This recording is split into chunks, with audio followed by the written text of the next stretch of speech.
General Motors plans to build another battery plant in addition to the one currently being constructed in Lordstown. There's now some discussion on what the wages of workers will look like at these plants. Will they be comparable to the wages UAW workers are getting at GM assembly plants? Matt Stone looks into what's starting to be a conflict between labor and industry. Before anyone has been hired, the UAW is calling on GM to pay battery plant workers the same as assembly line workers, many of whom earn over $30 an hour. In a released statement, the UAW says, quote, "These are important jobs and we continue to work with GM on the transition to electric vehicles.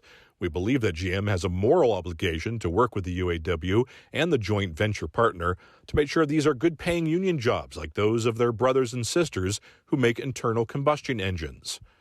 Auto analysts say the UAW may be getting ahead of themselves here because there's no guarantee these battery plant workers will even be unionized.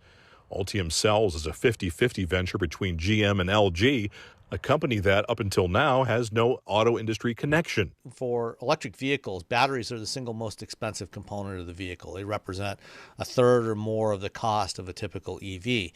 And so, everybody is scrambling to try to drive down the cost of batteries. And that might be why GM could be looking to pay battery workers less. GM boss Mary Barra said in 2019 that worker pay at the future battery plant in Lordstown should follow GM's component manufacturing strategy, where workers are paid less than those at the assembly plants. According to the AP, GM pays around $22 an hour at those parts plants. Auto analysts say the UAW needs to unionize battery plants since EVs require a much smaller workforce to assemble. With more local news, I'm Matt Stone.